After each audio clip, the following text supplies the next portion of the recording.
Welcome to Friendswood Poets. We do this the first Saturday of every month at 11 a.m. So glad to see all of you here. Our featured reader today is Winston Derden. Winston is a Houston poet and fiction writer. His poetry appears in several Texas poetry calendars: Barbaric Yawp, Soft Cartel, Plum Tree Tavern, Back Channels, Pure Slush, New Reader Magazine, Mono, Book of Matches, Molecule, and numerous anthologies. He holds a BA and MA from the University of Texas, Austin. His first full-length collection, Rest Us as Corpses We Poets, is forthcoming in 2024. I had the pleasure of meeting Winston in 2009 in one of Dr. Gorman's poetics workshops, and have been charmed with his personality and writing ever since then. So please join us in welcoming Winston Derden. I am so jazzed to be here today. I cannot tell you. I wanted to be there in person, but circumstances and MD Anderson have conspired to mess with me all week long. So get my camera adjusted here. Now, one of the things that they prefer at the hospital here is that you kind of dress in this, where's the top? This sort of penal-inspired uniform, but here you go. I caught a glimpse of myself in the mirror with this. Let me see if I can get a little better camera angle. Here we go. Here we go. Okay. I caught a glimpse of myself in the mirror with this thing, and right away I decided I'm too sexy for my gown. Too sexy for my gown. I've got to take it down. Too sexy for my gown. Enough of that. So, I mean, like, it's been a long time between building a house, the COVID shutdown, Mary Margaret getting sick and passing, the demise of Gulf Coast Poets, and now Dustin Pickering is deciding to close down Harbinger Asylum. I am massively grateful to Matt Riley for keeping the Friendswood Library open as a community spot for the poets of South Houston, and especially I'm grateful to Drew and Daniel for their backup efforts and keeping the ball rolling. You don't know how great it is to be out again and visible and talking. And I also want to thank the people in the community for keeping it alive. It takes everybody's effort and everybody's interest. And so it is just heartwarming to see that there's an event like this, and that there are people to attend and keep the spirit of community alive. So communitas. Yeah. So since it has, okay, you have the audience mic on, Drew? Do you hear us? Not that well. Okay. Well, be vocal, folks. I mean, so I can hear what you're doing and react and know how to adjust. Okay. Well, so anyway, since it's been a while, I thought it might be best to start with a little introductory poem. This one is called Hi There. Hi there. I'm a fun guy, not to be confused with fungi, though I might grow on you. Not so serious-minded as others, because I see so many ironies in the fire. It's the inevitable outcome for a seldom asked question guy in an FAQ world. And that assiduousness has seen me accused of being an engineer. Likewise, an attorney. I lack the math skills for the former, a respect of the law for the latter. I'm a righted writer. I polygraph the paragraph, interrogate the line, weed the mind garden for clear thinking, It's an uphill babble. I'm sorry, it's an uphill babble, and here I go babbling, as I speak only one language, with a smattering of others. Once I wished to speak ocean, then realized all it has to say is yes and no, with the occasional soft voiced maybe. Some strange deeds undone keep calling me, though perhaps it's piecemeal sleep that leads to the liminal mind, limbing limits, all captured in my notebook, that letterbox of dreams, where poem stones skip on air as if it were water. Okay, this one is a poem I wrote some time back, and it's going to be in the new collection. I have a book of poems that I wrote about other poets that will be in hand soon. You can bother Chris Wise about that when he enjoys the attention. Here's a little preview of that book, and I've got about 3 or 4 poems here. And this one was called Style Counsel, counsel as in lawyer. Style Counsel. My personality is out of style. My personality is in my poems. My poems don't appear in certain journals because my personality is out of style. Robert Hass said so. Not about me personally. Robert Hass has no idea who I am, nor should he, since my poems don't appear in certain journals. Besides, he wrote that 20 years ago. I was out of fashion then too, but 20 years ago I wasn't writing poetry. So I didn't find anything about that until 20 years later. Thanks, Robert. That explains a lot. I'll keep expanding that understanding, because even though I don't appear in certain journals, fashion feeds on itself. I could be back in style one day, 20 years from now.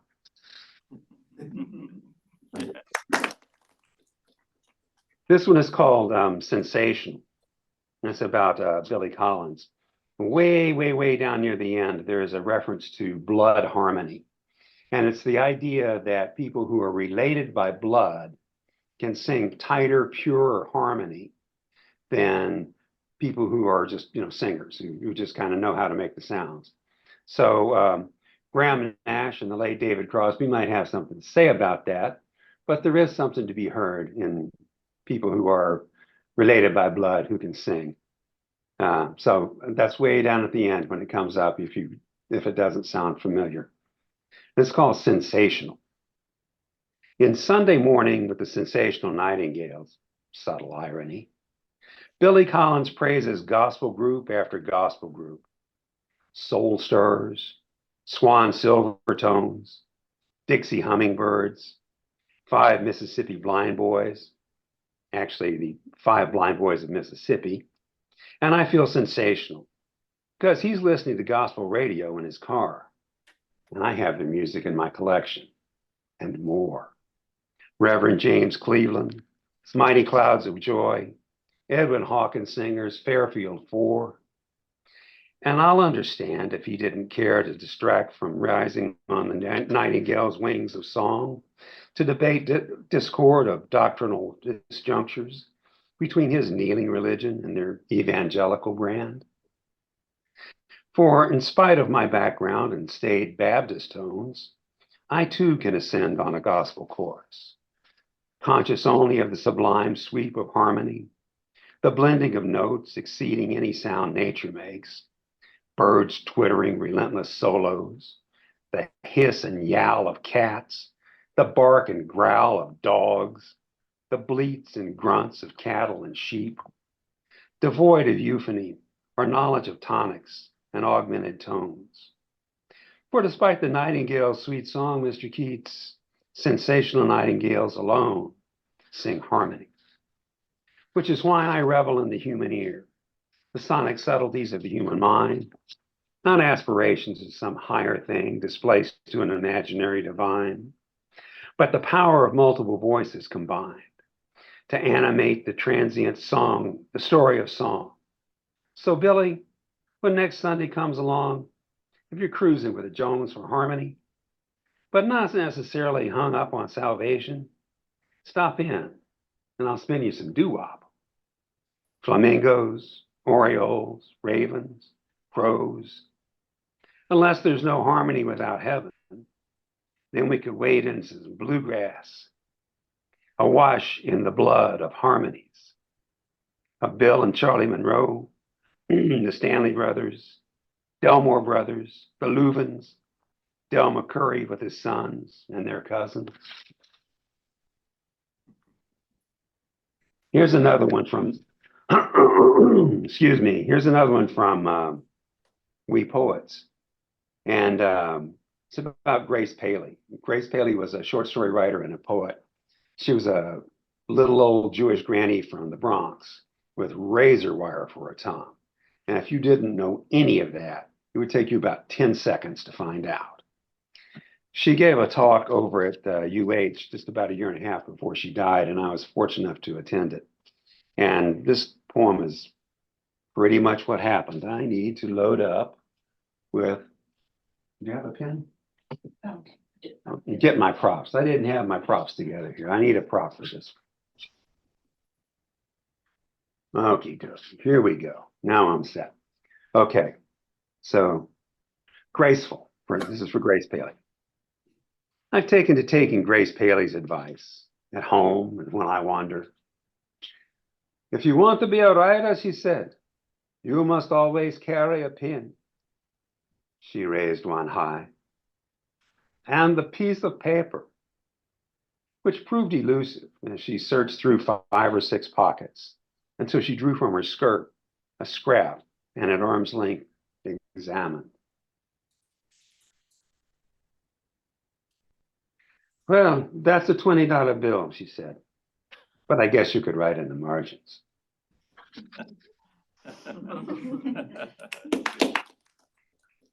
Okay, this is my last sample from the book. It's called A Gift, and it's about a poem from, or a book of poems by Mary Oliver. A Gift. This came out years and years ago in Big River Review. My gift of poems arrived pre-read. A book by Mary Oliver. Paper wrapper nicked a bit. Pages curled and unrecovered.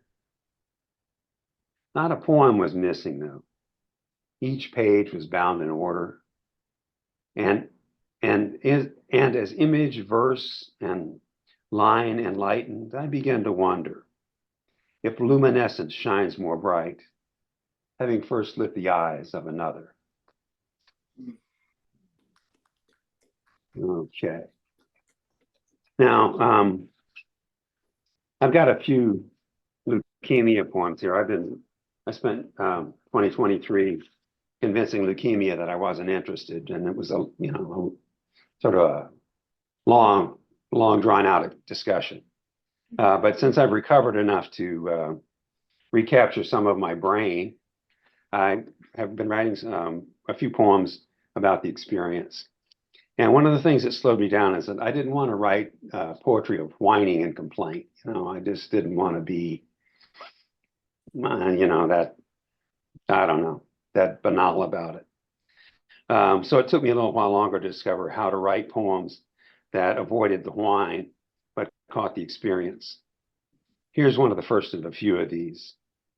It's called Let Us Invent a Vocabulary to describe the prick of a needle entering a vein, the seepage of blood into plastic vials, the blood-dotted cotton gauze. Let us devise a diction of restive anticipation for laboratory results, an index of exhaustion for the worn carpet and chairs of a waiting room, the worn visages of the waiting. Let us intone a mantra of patience to endure the delay of a doctor's expected appearance. Elaborate an etymology to lineate thoughts spiderwebbing through medicinal fog. Let us derive a codex of trepidation to disambiguate diagnoses and regimens, medications and mitigants, the attendant indignities of healing. Let us contrive a euphemism to intimate the anxiety and of an inchoate future,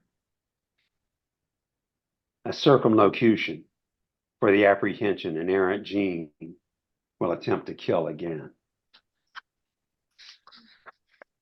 This one, are there any pharmacists in the crowd?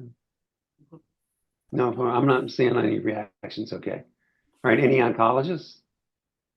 No. Any leukemia survivors? Good for you if you are. But this is, just about all you have to know in names in this poem, or at least the medications they had me on. So I present it as one of the challenges of the disease is learning your meds list. This is called, let me get a sip here. This is called getting chummy with your meds. One thing about meeting your meds and getting friendly is that you can call them by their nicknames, so long as you're sensitive to their personal quirks. Truncating tongue twister tacrolimus to tacro is a gimme. Even he's on board with that. Except when autocorrect truncates tacro to taco. Migrating from atuvaquone to meprone requires you to disguise a grudging reluctance to swallow a deplorable, pourable yellow goo with a cheery yum. But be careful with the undertone of subtle sarcasm. The old girl has flying monkeys. Azacitidine is thrilled to have you call her Vidasa. It's a sexy accommodation to any animosity you may derive from her shots to the belly. Latermavir chafes at this Russian guise, and so prefers the French-inflected Prevenus, with its hint of myth and mystery. Diltiazem is cozy as a cardigan with cardizem. Posaconazole finds Noxaphil obnoxious, but once he fought the tag, the tighter it stuck. Sodium chloride nebulizer solution. Excuse me for a second. So Mucinex is a medicine that's not in this poem, but it's not doing its job today. So sodium chloride or chloride nebulizer is a little embarrassed by such a convoluted moniker for simple salt water. He's down with NS. Far more convenient and congenial and fun. Metoprolol in tartrate is way uncool for a gangbanger, lowrider. He prefers to bank his street cred and go by low presser. Cholecalciferol is a little stuffy until you get to know her, but still too formal for a nickname. Odancitron fought hard to hold his heroic moniker against a slew of onomastic impositions until Zofran bubbled up. Now he's fighting for a role in Marvel Comics. Once Pantoprazole heard that, she proposed to zoom along as Protonix, his wingwoman supporting superhero digestion, prompting Valacyclovir to raise his mighty shield as Valtrex the Valiant, vanquisher of virulent viruses. Step light around these three, touchy alter ego fails make them difficult to get close to. Tamulosin gets aggressively pissy when he's called Flomax and has to shake off jokes about outselling an insurance ad woman. Triamconazole is a little thin-skinned that triderm implies that she's some creature with a three-layered epidermis. And Venetoclax just rolls her eyes and pouts. Oh, really? Whatever could be the purpose of telescoping my name into Venclexit? This is the last leukemia poem I'll do today. It's from a conversation I had with my oncologist. It's called terminology. What then is the difference between remission and cure? Remission means your body is no longer producing malignant cells. Cure means you die years from now from something totally unrelated. Then here's another one that I wrote years ago, before any of this leukemia stuff came up. It's a little haiku. It has one of my all-time favorite words in it, next to disambiguate. I love that word. So this one's called options. Comorbidity cures await. Don't put all your eggs in one casket. This is one that there's this rolling cast of characters that come through your life here at the hospital and any outpatient as well. This is one I wrote quite some time ago.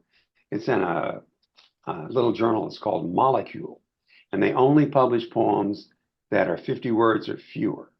So when my pharmacist found out that I was a poet, she wanted to see some of my writing. So I gave her this one. It's called, and she loved this one. It's called Karmic Physics. Why is it the PB&J always lands goose-side down? Gravity mostly, but it could still mean the universe hates you.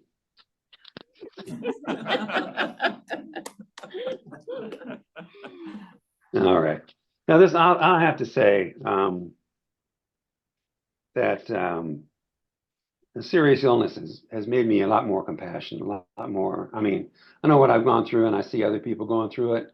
And you just kind of, man, you see some little bald-headed kid slumped over in a wheelchair rolling down and it just breaks your heart. And so I've been kind of a little more attuned to how other people are feeling. This poem actually happened at the Jason's at Westheimer and Shepherd a few weeks ago. We had been to see the doctor and stopped off to get some lunch on the way home. It's called Hug. She said no word, sat in a facing cafe booth, read from a laptop computer. Tears streamed her cheek, then her head to the table. An awkward scene, an awkward consideration. On return from the refill fountain, I paused at her booth and asked, "Are you okay?" Her lower lip trembled, a yes-no head wobble, sad eyes, then averted. "Do you need a hug?" Up from the table, a full embrace, sobbing long against my shoulder, slowly disengaged and reseated. She said no word.